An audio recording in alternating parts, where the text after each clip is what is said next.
Hi friends, Nisha cooking ವ್ಲಾಗ್ಸ್ಗೆ ಸ್ವಾಗತ.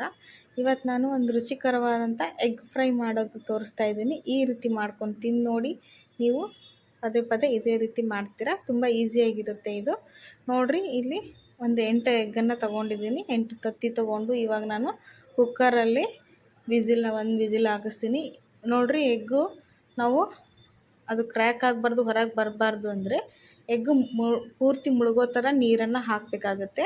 ಈಗ ಅರ್ಧಂಬರ್ಧ ನೀರು ಹಾಕಿ ಕುದಿಸೋಕೆ ಹೋಗ್ಬೇಡ್ರಿ, ಪೂರ್ತಿ ನೀರು ಹಾಕಿ ಕುದಿಸ್ಕೊಡ್ರಿ. ಇಲ್ಲಿ ನೋಡಿರಿ, ನಾನು ಎಗ್ ಫ್ರೈಗೆ ಒಂದೆರಡು ದೊಡ್ಡ ಉಳ್ಳಾಗಡ್ಡಿ ತೊಗೊಂಡು ಕಟ್ ಮಾಡ್ಕೊಂಡಿದ್ದೀನಿ, ಒಂದು ಟೊಮೆಟೊ, ಮತ್ತು ಇಲ್ಲಿ ಕರಿಬೇವು, ಜಜ್ಜಿಟ್ಕೊಂಡಂಥ ಅಲ್ಲ ಬೆಳ್ಳುಳ್ಳಿ ಪೇಸ್ಟ್ ತೊಗೊಂಡಿದ್ದೀನಿ, ಸ್ವಲ್ಪ ಕೊತ್ತಂಬರಿ ಸೊಪ್ಪು ತೊಗೊಂಡು ಇಲ್ಲಿ ಬಾಣಲೆ ಬಿಸಿ ಮಾಡಿದ್ದೀನಿ. ಇದಕ್ಕೆ ಫ್ರೈಗೆ ಬೇಕಾದಷ್ಟು ಎಣ್ಣೆನ ಹಾಕ್ಕೊಳ್ರಿ. ನಾನು ಸ್ವಲ್ಪ ಎಣ್ಣೆ ಜಾಸ್ತಿ ಹಾಕ್ತಾಯಿದ್ದೀನಿ, ಒಂದು 3 ಟೇಬಲ್ ಸ್ಪೂನಷ್ಟು ಎಣ್ಣೆ ಹಾಕ್ಕೊಳ್ರಿ. ಇದಕ್ಕೆ ಜಾಸ್ತಿ ಮಸಾಲೆ ಕೂಡ ಅವಶ್ಯಕತೆ ಇರೋದಿಲ್ಲ. ಈ ಥರ ಒಂದ್ಸರಿ ಮಾಡ್ಕೊಂಡು ತಿಂದು ನೋಡಿರಿ. ಎಣ್ಣೆ ಬಿಸಿಯಾಗಿದೆ. ಇವಾಗ ಹೆಚ್ಚಿಟ್ಕೊಂಡಂತಹ ಹಸಿಮೆಣಸಿನ್ಕಾಯಿ, ಕರಿಬೇವು ಸೊಪ್ಪು ಮತ್ತು ಉಳ್ಳಾಗಡ್ಡಿ ಹಾಕಿ ಚೆನ್ನಾಗಿ ಫ್ರೈ ಮಾಡಿರಿ. ಉಳ್ಳಾಗಡ್ಡಿ ಎಣ್ಣೆಯಲ್ಲಿ ಚೆನ್ನಾಗಿ ಫ್ರೈ ಆಗಲಿ.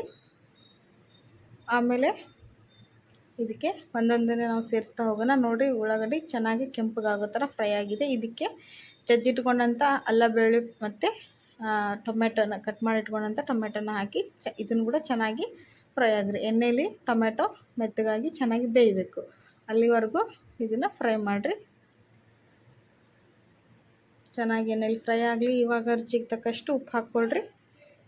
ಒಗ್ಗರಣೆಗೆ ಎಲ್ಲ ಹಾಕಿ ಚೆನ್ನಾಗಿ ಮಿಕ್ಸ್ ಮಾಡಿಕೊಡ್ರಿ. ಆಮೇಲೆ ಮೊಟ್ಟೆ ಹಾಕಿದ ಮೇಲೆ ಒಂದು ಹತ್ರ ಉಪ್ಪು, ಒಂದು ಹತ್ರ ಖಾರ ಆಗುತ್ತೆ. ಹಾಗಾಗಿ ಎಣ್ಣೆಯಲ್ಲೇ ಚೆನ್ನಾಗಿ ಎಲ್ಲದನ್ನು ಹಾಕಿ ಫ್ರೈ ಮಾಡಿಕೊಡ್ರಿ. ಇಲ್ಲಿ ಒಂದು ಚಿಟಿಕೆ ಅರಿಶಿನ ಹಾಕ್ತಾಯಿದ್ದೀನಿ. ಹಾಕಿ ಅದನ್ನು ಕೂಡ ಸರಿಯಾಗಿ ಫ್ರೈ ಮಾಡಿರಿ. ಕ್ವಿಕ್ಕಾಗಿ ಬೇಗ ರೆಡಿ ಆಗುವಂಥದ್ದು, ಎಲ್ಲದಕ್ಕೂ ಒಳ್ಳೆ ಕಾಂಬಿನೇಷನ್ ಅಂತ ಎಗ್ ಫ್ರೈ ಇದು. ಮಾಡ್ಕೊಂಡು ತಿಂದು ನೋಡಿ ಫ್ರೆಂಡ್ಸ್, ಚೆನ್ನಾಗಿರುತ್ತೆ. ಹಾಗೆ ಇವಾಗ ನೋಡಿರಿ, ಎಗ್ಗು ಬಾಯ್ಲ್ಡ್ ಆಗಿದೆ ಒಂದೇ ವಿಸಿಲ್ಗೆ. ಇದನ್ನು ಕಟ್ ಮಾಡಿ ಎಗ್ ಎಲ್ಲೋ ಬೇರೆ, ಎಗ್ ವೈಟ್ ಬೇರೆ ಸಪ್ರೇಟಾಗಿ ಕಟ್ ಮಾಡ್ಕೊಂಡಿದ್ದೀನಿ ನಾನು. ಈ ಥರ ಕಟ್ ಮಾಡ್ಕೊಳ್ಳೋದ್ರಿಂದ ಎಗ್ ಎಲ್ಲೋ ಮಿಕ್ಸ್ ಆಗಿ ಒಂಥರ ಅದು ಎಲ್ಲದರಲ್ಲಿ ಮಿಕ್ಸ್ ಆಗಿ ಇದಾದ ಹಿಟ್ಟ ಆಗುತ್ತೆ. ಹಾಗಾಗಿ ಅದನ್ನು ಲಾಸ್ಟಲ್ಲಿ ಹಾಕ್ಕೋತಿದ್ದೀನಿ. ಇವಾಗ ಎಗ್ ವೈಟ್ ಹಾಕ್ಕೊಂಡು ಫ್ರೈ ಮಾಡ್ಕೊಳ್ರಿ. ಇದನ್ನು ಕೂಡ ಈಗ ಎಗ್ ವೈಟನ್ನು ಹಾಕಿ ಚೆನ್ನಾಗಿ ಎಣ್ಣೆಯಲ್ಲಿ ಫ್ರೈ ಮಾಡಿರಿ. ನೋಡಿರಿ ಫ್ರೆಂಡ್ಸ್, ವಿಡಿಯೋನ ನೋಡ್ತಾ ಇದ್ದೀರಾ, ಬಟ್ ಸಬ್ಸ್ಕ್ರೈಬ್ ಮಾಡ್ತಾ ಇಲ್ಲ. ವಿಡಿಯೋ ಸಬ್ಸ್ಕ್ರೈಬ್ ಮಾಡಿ ನೋಡಿರಿ ಅಂತ ಹೇಳ್ತಿದ್ದೀನಿ. ನೀವು ಸಬ್ಸ್ಕ್ರೈಬ್ ಮಾಡಿ ನೋಡಿದರೆ ನನಗೊಂದು ಒಳ್ಳೆ ಸಪೋರ್ಟ್ ಸಿಗುತ್ತೆ. ಇದಕ್ಕೆ ಇವಾಗ ಖಾರದ ಪುಡಿ ಸೇರಿಸ್ತಾ ಇದ್ದೀನಿ.